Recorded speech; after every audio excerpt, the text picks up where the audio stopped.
I'm Mark. And I'm Josh. And this is Alter Ego Comics TV for the week of June 15th, 2016. A massive week for new comics, so we're going to do one of our always popular lightning round episodes where we talk about a lot of different books, giving little snippets of what we liked from each one. So, for those of you just joining us, we are from Alter Ego Comics, which is a comic shop in Lima, Ohio. We always talk about the books that we like the best the Wednesday morning before we open of every new comics week. So sometimes we kind of rush things because we have to be open at 10 o'clock, and we don't always allow enough time to do this. Sometimes I'm very long-winded. Sometimes Josh is very long-winded. It's usually me. All right, so we will kick things off with Batman #1. This is not Batman Rebirth. This is the first issue of the new ongoing series, Batman, written by Tom King, artwork by David Finch, and I really enjoyed this book. It was great. It was pulse-pounding, action-packed. Felt like I was watching an action movie. Really, really enjoyed it. Introduces two new characters to the Batman mythos, to the Batman universe, and we'll see where that goes, but I dug it big time. Super great. Cool. Also, you can understand why someone would be forgiving for thinking it's Batman Rebirth #1, considering Rebirth is nearly as large a font as Batman on the cover. Correct. Next up, we've got Green Lanterns with an S on the end. #1, the kickoff from Rebirth. It's written by Sam Humphries with art by Salvador LaRocca? No. There's a Roca on there. How about Robson Roca? Yeah, I've never heard of that person, but I really like the art. Yeah, it was pretty. And it's about Jessica Cruz, formerly Power Ring, and Simon Baz, formerly Simon Baz, being the sole Green Lanterns of Earth and dealing with what that means. Stepping into the shoes of great people like Hal Jordan and Jon Stewart, I guess. Maybe Guy Gardner. Maybe a little bit.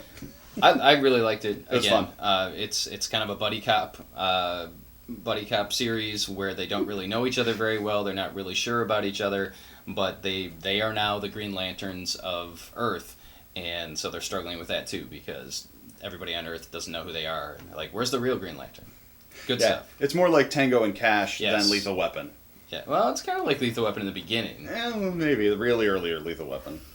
Next up, Green Arrow #1, written by Benjamin Percy, who has the scariest voice in comics. He if does. you have not heard him speak, you should Oliver seek Queen. it out. It's crazy. It sounded like he was using a voice modulator, and he's in the Witness Relocation Program. Artwork by Otto Schmidt, so this is the team behind Green Arrow Rebirth, the one-shot. Storyline continues. There is an underground movement that is kidnapping and selling off homeless people, and Oliver Queen and Dinah Lance, Black Canary, are on the case. Continues to be very, very enjoyable. Rebirth knocked it out of the park this week. Yeah, everything was awesome. Including Superman #1 by Pete Tomasi and Patrick Gleason, who you may remember as the team from several issues of Batman and Robin, like 15 or 20 of them. All of them, Yeah. I think. And this story follows the story of the original post-crisis, pre-Flashpoint Superman, the pre-New 52 Superman, coming and taking over the 52 universe now that the New 52 Superman has fallen, raising a family with his wife, Lois Lane, and his kids got superpowers. I really like the art in this. I don't know why, but I thought it was very evocative, and there's a lot of really strong moments, and some stuff got darker than I expected for a Superman and Son story. It was great. You know what? I've loved this version of Superman since they brought him back in the Lois and Clark miniseries, and I guess it was the whatever it was, the Convergence. Convergence is where you first see him. Is where we first see this family. Right. But yeah, there's some emotional moments in here from the beginning, and then there's a part in the middle which is very emotional as well. And this is going to be one to watch, folks. I think that this is one you want to keep your eye on, especially looking forward to the Super Sons book that comes out later with Damian Wayne and John Kent. Because Damian, we don't really have anything on yet in Rebirth. Yeah, it's almost like he doesn't exist anymore. Yeah.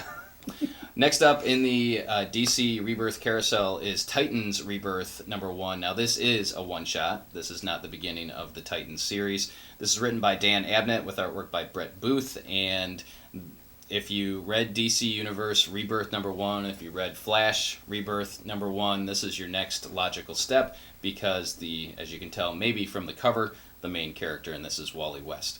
So Wally goes to find his former Titans teammates and try and make them see him and understand who he is.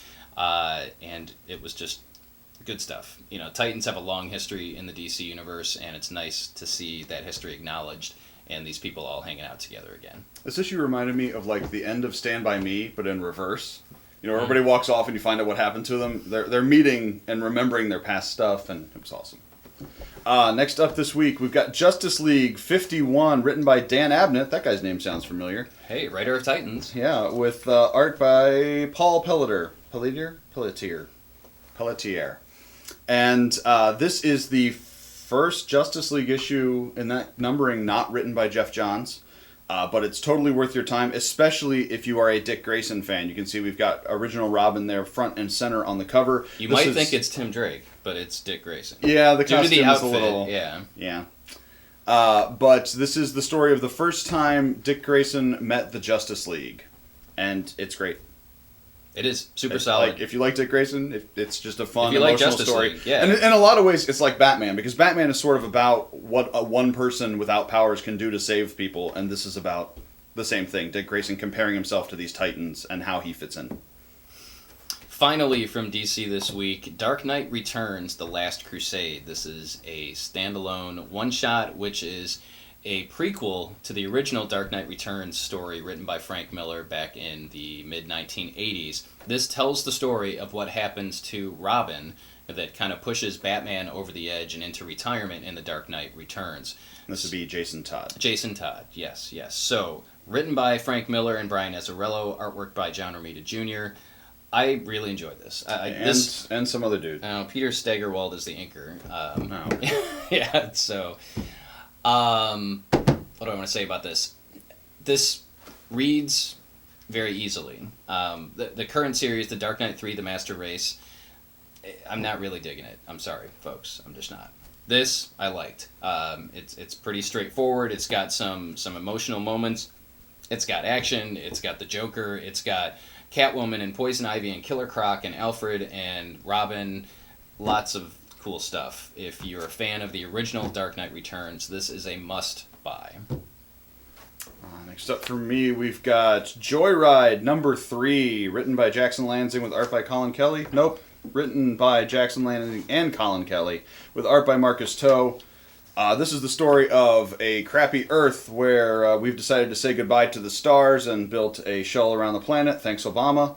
And about some kids that want to go for a joyride, steal a spaceship, and see the stars. And this is just immensely joyful and fun. Sci-fi is so often about big ideas, and I love that. But sometimes I don't want to debate the politics of first contact. Sometimes I just want to have a robot and a spaceship and awesome adventures. And go on a joyride. And that's what this is for. Also from the world of independent comics, we get Tales from the Darkside #1 from IDW Publishing. This is written by Joe Hill. Actually, it's from a script by Joe Hill. It's written by Michael Benedetto, who adapts it, and artwork by Gabriel Rodriguez. So, what do you need to know about this? Hill and Rodriguez are the team behind Lock and Key, which is one of our all-time favorite comics. This is actually from a television treatment that Joe Hill was hired to write for the CW network to bring Tales from the Darkside into the 21st century. Tales from the Darkside was a 1970s, 80s TV series, a la Twilight Zone, but a little scarier. Yeah. And this was very, very cool. Much like the recent Twilight Zone series that J. Michael Straczynski did over at Dynamite, each issue is a separate story, but there is an overarching larger story. So this, if you like Twilight Zone, if you like Tales from the Darkside, if you like Lock and Key, if you like Night Gallery, if you like any of those episodic creepy shows where things aren't exactly what they appear to be, you want to check out Tales from the Darkside. Next up, Dungeons & Dragons Shadows of the Vampire Part 2, written by your friend of mine, Jim Zub, with art by Tony Daniel? No, it's not Tony Daniel. Tony Danza? Tony Danza. You should hold me closer, Tony Danza. Wait, that's Tony Dancer. Are there not credits in this book? And the show comes to a screeching halt. Josh has no idea. Oh, Nelson Daniel. Oh, page 1. Hey, what does it mean when there's a little thing of it? That's an accent. I don't know. How do I pronounce that? Daniel? Nelson Daniel. Nelson, if you're out there, let us know. Shoot me an email. Again, this is the sort of D&D adventure I want to read. Minsk is the best character in these comics. He has ridiculous adventures and shouts things at the screen like the Tick. Flappy Evil, you will not prevail! And Flappy Evil, you will not prevail. It's just ridiculously fun. I laughed repeatedly reading this. There were better books that came out this week, but I don't know if there was a book that I enjoyed more. You get to talk about that. I get to talk about this one? Yep. All right, I see how it is. Next up, from Archaea, a imprint of Boom now, we get The Joiners, written by R.J. Ryan with art by David Marquez. David Marquez. Yes. That's this guy. We'll get to him in a second. Cool. I didn't even notice that when I read the art. It's so completely stylistically different. Yeah. This is the story of how life doesn't always work out the way you expect, and even the rich and powerful are not necessarily happy. I really like the way it's told. It's the story of a inventor's marriage and life kind of falling apart. But there's very neat page layouts. There's some really cool... There's like an infographic in the middle that talks about all the stuff that he's thinking, and it was just very fun. It's not especially uplifting because his life's going poorly for him, and to some degree it's his fault. But it's very human and relatable, and I just thought it was a real... And it does take place in the future. It does. It's like the Jetsons. 2069, yeah. So the inventor is inventing something that is revolutionary. And when he talks about his net worth, he's like, $85 trillion is what he's going to make in the year. Not even his net worth. It's crazy. Yeah.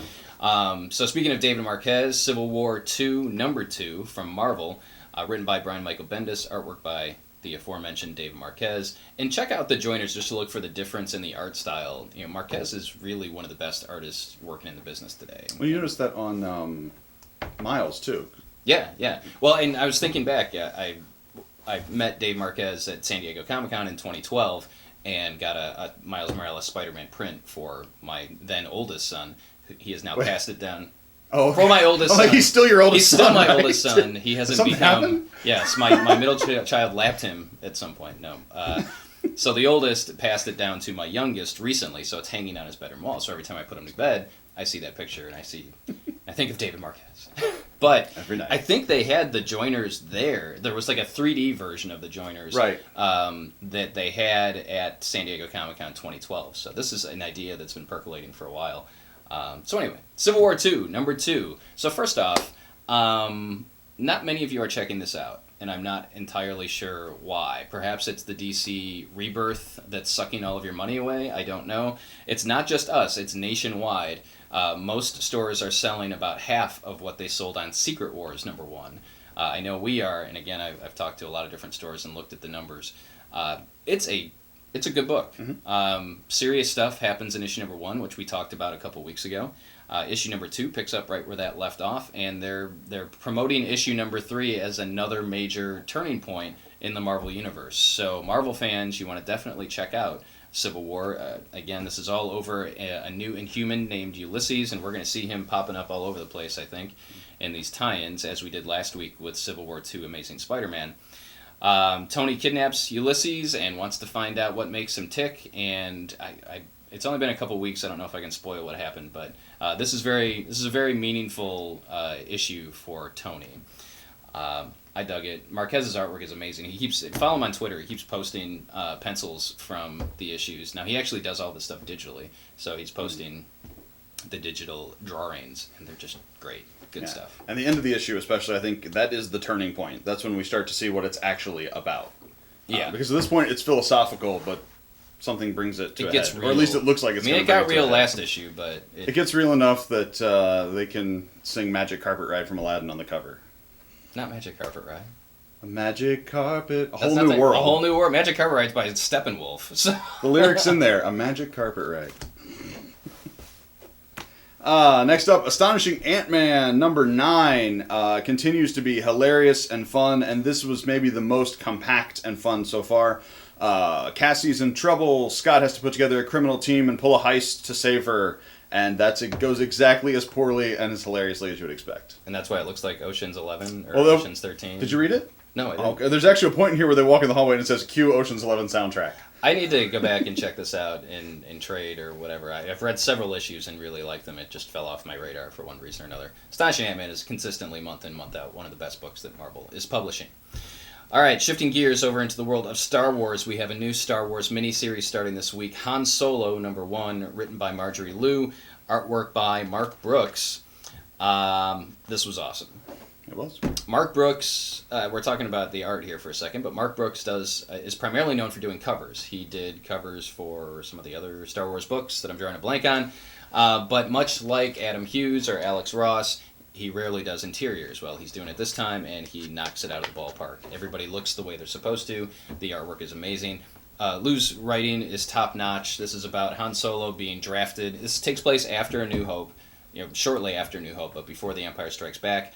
Han Solo is drafted into serving the Alliance by entering a Cannonball Run-style race. I actually read an interview with Marjorie Liu yesterday, where she talked about the inspiration for this was kind of Cannonball Run. Now, it's not necessarily a comedy. I expect Burt Reynolds and Dom DeLuise cameos. Chewie is played by Dom DeLuise? Yes, and hopefully Dean Martin and Sammy Davis Jr. will make appearances as priests. Yes. If you haven't seen Cannonball Run, you need to seek it out. It's not the best movie, but it is so crazy you have to watch it at some point. And the younger you are, the less that becomes the younger true, you because are, you won't recognize any of the you cameos. will only maybe recognize Jackie Chan, but that's about it.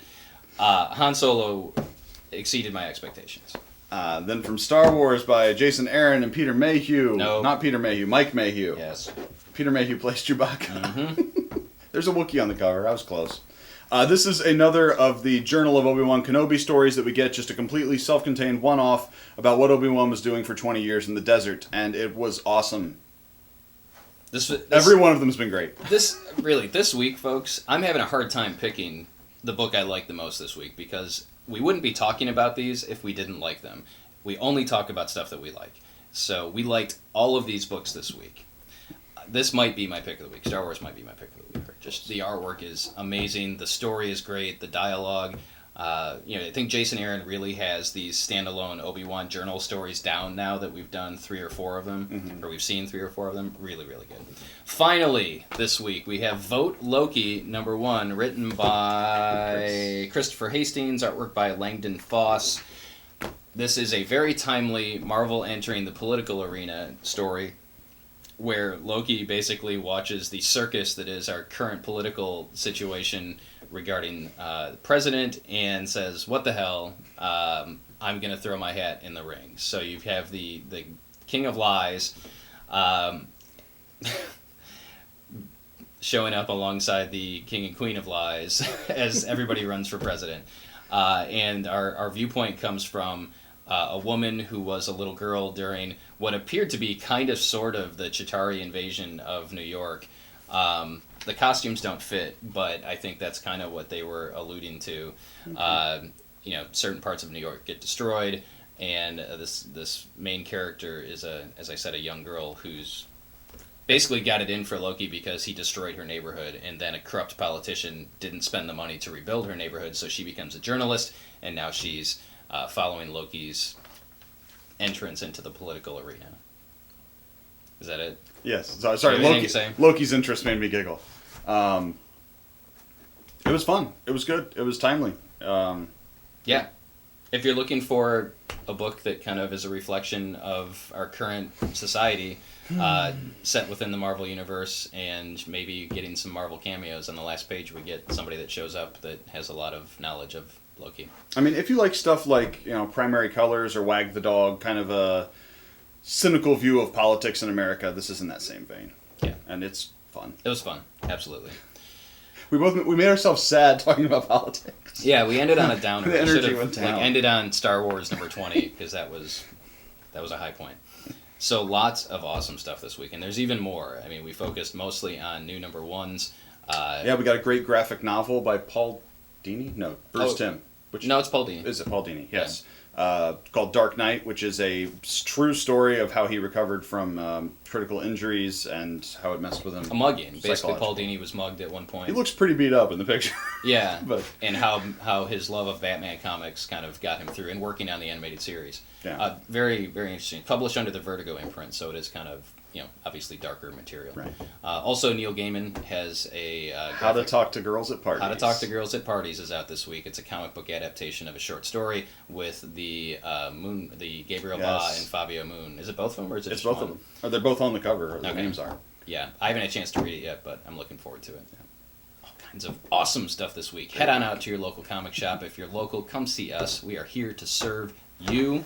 If you like this week's episode, give us a thumbs up on YouTube. Hit the subscribe button so you're up to date on all of our current videos or all our most recent videos. And if you have any questions that we can answer for you, leave them in the comments, and we will get back to you. Thanks for watching. We appreciate you. Have a great week.